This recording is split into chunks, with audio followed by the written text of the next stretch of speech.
Барлықтарыңызға қайырлы күн. Бүгін біз сіздермен үй жағдайында өте оңай дайындалатын осындай пирог дайындаймыз. Ол үшін ең бірінші жұмыртқамызды 2 жұмыртқаны шағып алып, үстіне 1 кесе қант қосамыз. Негізінде бұл рецепт үшін 1 кесені қолдансаңыз жеткілікті. Яғни ешқандай таразы қажет емес, барлық ингредиенттерді осы 1 кесе арқылы өлшейсіздер. Дәл сол жаңағы кесемен сүтті және сұйық майды да бір-бірі өлшеп алып, осылай бір-бір кеседен құйып шығамыз. Одан соң дәл сол кесемен 2 кесе ұн өлшеп аламыз да, үстіне разрыхлительді қосып осылай араластырып, одан соң електен өткізіп, жақсылап араластырамыз.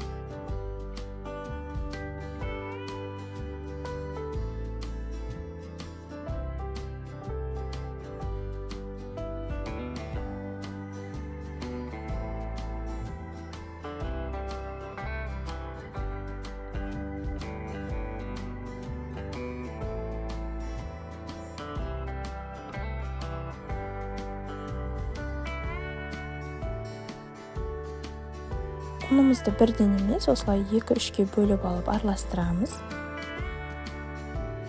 Және қамырымызды осылай араластырып болғаннан кейін 2 ыдысқа бөліп алыңыздар теңдей, және біреуіне 2-3 қасық какао қосып, тағы да бір келкетіп араластырып аламыз.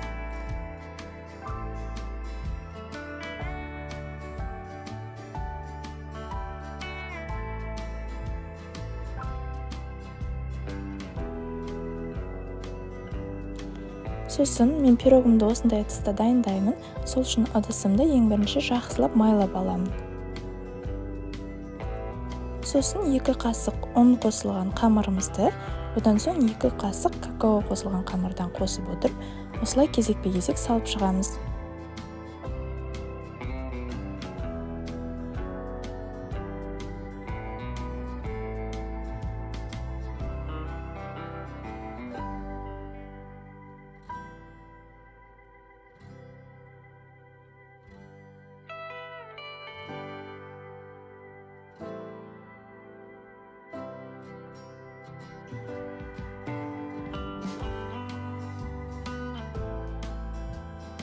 Соңында осылай өз қалауларыңызша узор жасасаңыздар да өте әдемі болады.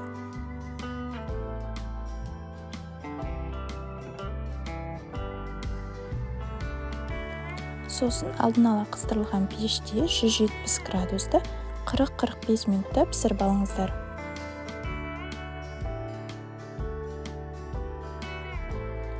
Пирогымыз осындай өте нәзік әрі үлпілдек болып шығады. Егер рецепт ұнаса, міндетті түрде дайындаңыздар, ас болсын.